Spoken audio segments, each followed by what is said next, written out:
Thank you for joining us. Today we are going to discuss the district's common assessments for English Language Arts grades 9 and 10. We will focus on how the assessments are designed, protocol for implementation and review, and best practices for utilizing the Common Assessment Scale for grading the assessments. In addition, teachers will be reminded of the instructional resources which are embedded in the SCPS instructional framework. The common assessments are designed to simulate the Florida Standards Assessments, FSA. They are directly aligned to the state assessment using all the resources provided by the state of Florida, such as test specifications, achievement level descriptors, test design summaries, and readabilities of reading passages. Both the FSA and common assessments, also referred to as C9As, are standards-based assessments. Some standards are text-specific and require that a particular type of text is used to fully address the standard. Each item on the C9A addresses one standard at either the scaffolded, below the complexity of the standard, or at level, the intended complexity of the standard. The state uses Webb's depth of knowledge to determine the complexity of each standard. All high school ELA standards are of moderate to high complexity. There are no low complexity standards, which means that all standards require multiple steps of thinking, not basic recall. Therefore, if a standard is assessed on the C9A at a scaffolded level, items will still address the standard, but only 1 to 2 steps of thinking will be assessed. The FSA does not include scaffolded questions. District Common Assessments include scaffolded questions only to measure the range of student thinking and so that teachers may use the data from the scaffolded questions to identify how to bring students up to full complexity or to the at-level measurement of the standard. Common assessments for ELA 9 to 10 are balanced according to the state of Florida test design summary and blueprint shown. The standards that are assessed on the state and common assessments are organized by cluster of standards or reporting categories. Cluster 1, Key Ideas and Details, consists of standards 1.1, 1.2, and 1.3. This includes textual evidence, development of theme or central idea, development of and interaction between characters, plot advancement, and how an author introduces and elaborates ideas. Generally, 6 to 10 questions from this cluster are assessed on the common assessment, which is about 33% of the exam. Cluster 2, Craft and Structure, consists of standards 2.4, 2.5, and 2.6. This includes vocabulary within context, words and phrases including figurative language that impact meaning and tone, text structure, sentences and paragraphs that refine the claim, and author's point of view or purpose. Generally, 11 to 13 questions from this cluster are assessed on the common assessment, which is about 40% of the exam. Cluster 3, Integration of Knowledge and Ideas, consists of standards 3.7, 3.8, and 3.9. This includes following and evaluating the author's argument and claim, and analyzing 2 or more texts for similarities and differences. Because 3.7 requires multimedia, and the testing platform, EdInsight, does not support this, we do not assess 3.7 on the common assessment. Generally, 5 to 6 questions from this cluster are assessed, which is approximately 27% of the exam. Although the test design summary includes a 4th cluster, language and editing standards, because of restrictions within the testing platform, we cannot assess these standards. Analysis indicates that the majority of the questions on the FSA are in Cluster 2, and that Cluster 2 is critical for proficiency. Therefore, because we do not include language and editing on the common assessments, there is an increase in items from Cluster 2 to provide students with more practice in that cluster. When selecting passages, word count, readability, and text complexity are used in conjunction with other aspects of the passages to determine appropriateness for a particular grade level. The following table provides the guidelines used in passage selection for both the FSA and common assessments. The range of appropriate word count for passages selected for grades 9 to 10 is 350 to 1300 for 9th grade and 350 to 1350 for 10th grade. The approximate Lexile range is 1080 to 1400. Any passage that fits within those parameters and addresses the standards assessed can be used both on the FSA and the C9A. Following is the readability measures on the passages used on the Quarter 1 English 1 exam, both in 2017-18 and 2018-19. A Lexile Analyzer and Microsoft Word readability statistics were used to ensure the passages met the Department of Education's specifications. The literature passages both show readability at around 8th grade in the 6th month. The Lexiles are slightly different, but close enough that they aren't considered to be at different complexities. The analysis for the informational passages show that although the ranges of word count and Lexile are within the limits set by the DOE, last year's passage was more complex. In FSA reading, the texts are categorized into informational and literary texts. Informational texts include texts that inform the reader, such as expository and persuasive text, which include historical documents and speeches. Literary texts include texts that enable the reader to explore other people's experiences or to simply read for pleasure, such as historical and contemporary fiction, science fiction, folk tales, legends, poems, dramas, myths, and fables. Standards that are text-specific are RI 3.8, which requires an argumentative passage, RI 3.9, which requires seminal U.S. documents of historical and literary significance, RL 2.5, which requires a passage that creates effects such as mystery, tension, or surprise, RL 2.6, which requires a passage or excerpt written from a perspective outside of the United States, and RL 3.9, which requires passages that draw on and transform source material. The common assessment items are written by Seminole County Public School teachers and then vetted by content area specialists and assessment and accountability and Department of Teaching and Learning teachers on assignment. Every summer, teachers are invited to serve on the assessment writing team. During this time, tests are edited using student performance data. Additionally, new passages are selected and new standards-based questions are written by teacher teams. All teachers are invited to join the Common Assessment Writing Team in June 2019. Please notify Leanne Panaga from Assessment and Accountability by April 2019 if you'd like to participate. Although teachers and students cannot see tests prior to administration, teachers are provided test specifications at the beginning of each quarter. Teachers know what is going to be assessed on the Common Assessment through the test specifications, which tell teachers the standards assessed, the level of complexity each standard is assessed at, and the type of literature or informational passage. Recommendations for review for each standard are also included.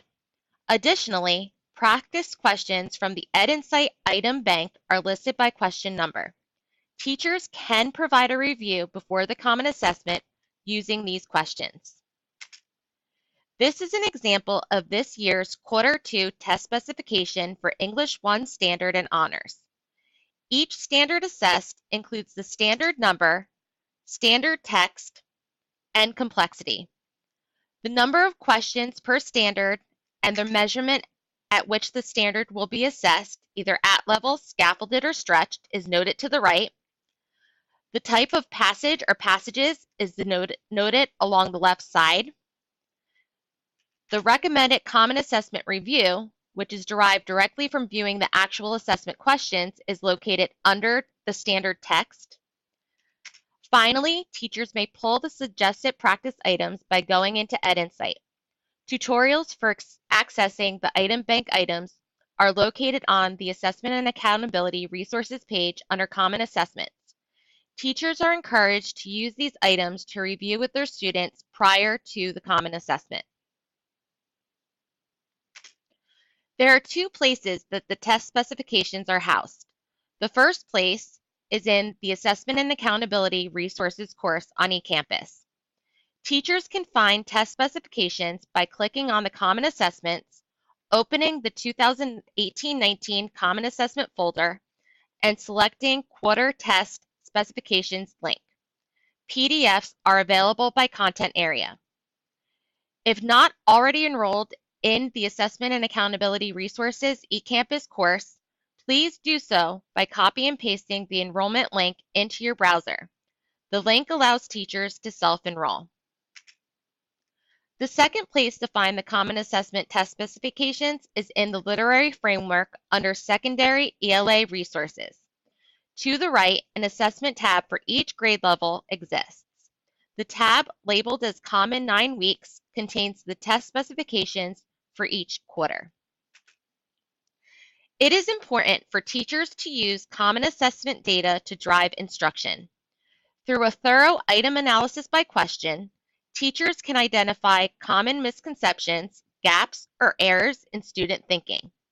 Therefore, it is imperative for teachers to view the common assessment. Teachers should also facilitate conversation amongst students in regards to questions in which the whole class poorly performed. Classroom conversation provides the teacher an opportunity to gain insight from students about their thinking and to identify further misconceptions, gaps, or errors in student thinking. Teachers can and should view the common assessments and review questions with students. The first way to obtain a copy of the common assessment is to request copies from the school testing coordinator. Even if students took the assessment on the computer, the testing coordinators are provided a formatted paper copy. Testing coordinators can check out the paper tests to teachers after the testing window closes. The time frame for viewing the assessment is 2 weeks. All assessments must be checked back into the testing coordinator at the end of the 2 weeks. The second way to view the common assessment items is through the EdInsight report item analysis by question. To access this report, sign into EdInsight and hover your mouse over local assessment and click on Analyze Scores. Under Detail Reports, select the report Item Analysis by Question. Search by assessment name and click Run Report. Once the report is open, click Display Question Prompt for each question. This will allow you to see each question. Because this report shows the distribution of student responses, this report is best for identifying student misconceptions, gaps, and errors.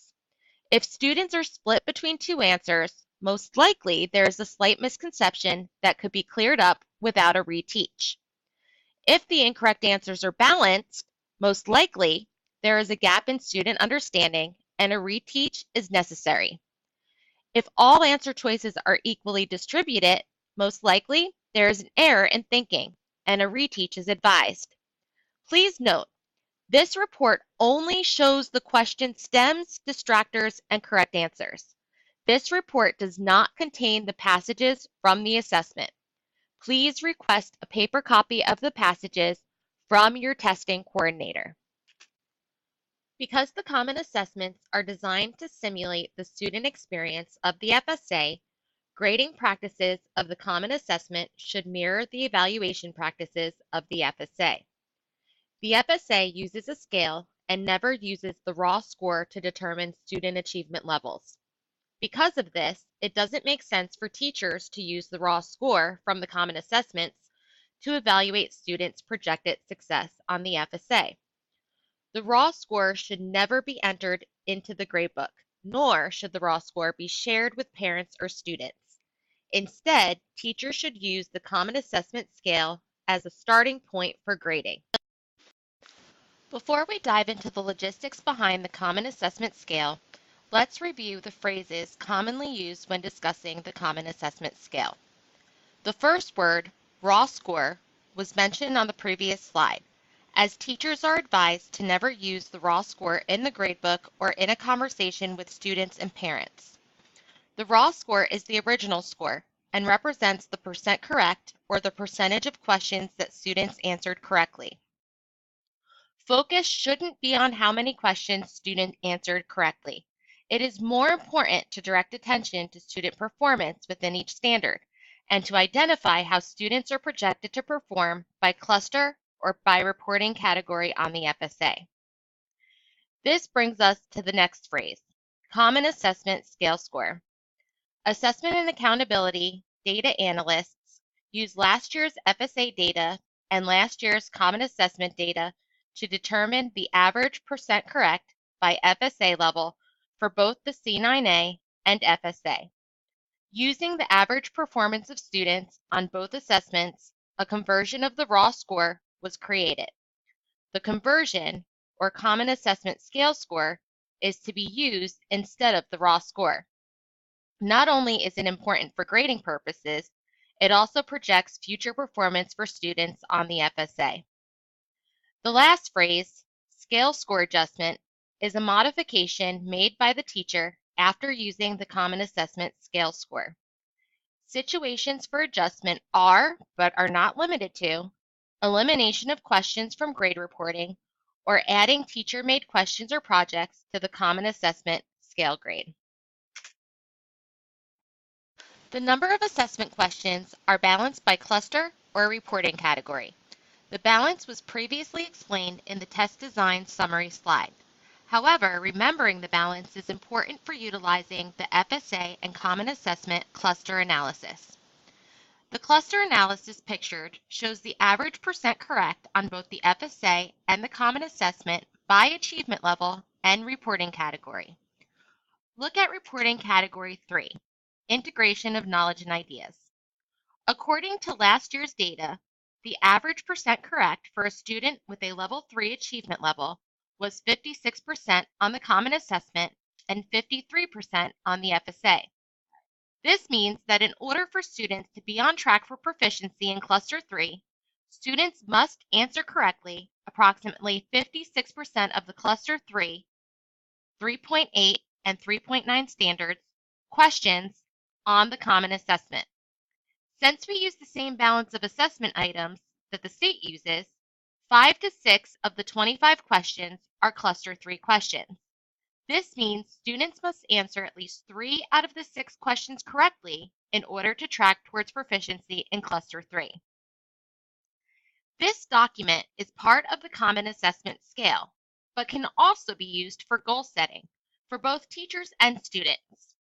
For example, Student A's average percent correct in Cluster 1 on the C9A for Quarter 1 was 68%. I check the FSA and Common Assessment cluster analysis and find out that 68% in Key Ideas and Details projects an achievement level of 3 on the FSA. Next, I move on to Cluster 2. Student A scored 49%. According to the FSA and Common Assessment cluster analysis, Student A is projecting at a level 2, but is close to the threshold of a level 3. Finally, Student A's percent correct in Cluster 3 is 58%. Student A is projected to perform at a level 3 in Cluster 3. Based on this information, which cluster should be Student A's focus?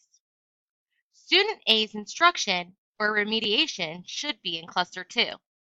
If Student A can answer at least 2 more questions correct in Quarter 2, Student A is projected to be proficient, only if Student A maintains fluency in Clusters 1 and 3 as well.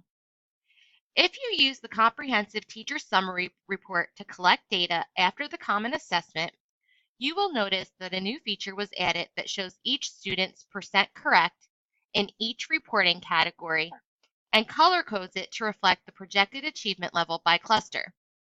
The numbers used to calculate the projected achievement level for each reporting category were drawn straight from this FSA and Common Assessment cluster analysis. The first way to use the scale is to use the top portion. The top portion provides the average percent correct on the quarter assessment, but also provides the conversion on the right. Raw scores of 0 to 50% should be entered into the gradebook as a 55%. This means students are projected to obtain a Level 1 FSA achievement level. Raw scores of 51% to 57% should be entered into the gradebook as 65%. This means students are projected to obtain a Level 2 FSA achievement level. Raw scores of 58% to 65% should be entered into the gradebook as 75%. This means students are projected to obtain a Level 3 FSA achievement level. Raw scores of 66% to 72% should be entered into the gradebook as 85%. This means students are projected to obtain a Level 4 FSA achievement level. Raw scores greater than 73% should be entered into the gradebook as 95 to 100%. This means students are projected to obtain a Level 5 FSA achievement level. Please note, scales may change from quarter to quarter. This is based on the number of questions that are assessed from each cluster or reporting category. If using the top scale, the conversion from raw score to scale score is displayed. You'll notice Student 1 received a raw score of 52%. When scaled according to both FSA and Common Assessment average percent correct, the student scale score should be a 65%. In addition, the student's projected FSA achievement is Level 2. If using the bottom scale, you'll convert the number of correct responses out of 25 and replace it with points earned. For example, look at Student 2. Student 2, after taking the Common Assessment, received a raw score of 14 out of 25. According to the bottom scale, 14 should be replaced by 18. Therefore, Student 2's scale score is now 18 divided by 25, which equates to a 72%. Use the scale that most benefits the student's grades. Look at Students 1, 2, and 3. When using the first scale on the top, Student 1's scale score was 65%. And when using the second scale on the bottom, Student 1's scale score was 64%. There is not a difference, and the student's letter grade remains the same. The same is true for Student 3. The first scale score was a 55%, and the second a 52%. The letter grade is not changed. But look at Student 2. When using the first scale, the scale on the top, Student 2's scale score was 65%. When using the second scale on the bottom, Student 2's scale score was a 72%. Student 2's grade benefits from using the second scale, as the student's letter grade goes from a D to a C. As previously mentioned, teachers have the ability to adjust the scale score under circumstances deemed fit. Teachers should encourage students to try every question independently, even if the teacher does not agree with a question or feels that a particular standard was not taught thoroughly. Once results are committed and finalized in EdInsight, teachers may eliminate questions from their grading. Here is an example for eliminating questions from grading. This particular teacher eliminated 3 questions from grading. Remember to always begin with the scale score. Then, because 3 questions were eliminated, add 3 points to the scale score. The adjusted score replaces the points earned and then is divided by 25. The adjusted scale score is replaced by the original scale score and recorded in the gradebook. As a reminder, the high school instructional plan includes standards-based lessons to support instruction and student achievement in standard mastery. To access the lessons in the IP, go to the secondary ELA eCampus page and click anywhere on the 910 model lessons. Choose between literature and informational standards and then select the standards on which your instruction will focus based on your data and item specs. For example, if the Q2 data indicates students are struggling with RL 1.3, select Literature, RL 1.3, then the lesson that best suits your students' needs in regards to achieving standards mastery. Remember, these lessons are designed to be used with any text that fits the parameters of the selected standards. Thank you again for joining us today.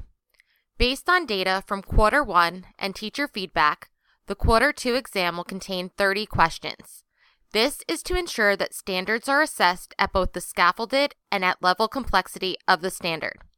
The decision to add more scaffolded questions will benefit both teachers and students. Teachers will have more data for standards assessed at the scaffolded level. Teachers can use this data to inform instruction and bring students up to the at-level complexity of the standard. Please complete the Google form and provide any additional comments, questions, or concerns. All questions will be addressed through a small group follow-up session. Thank you. Have a nice day.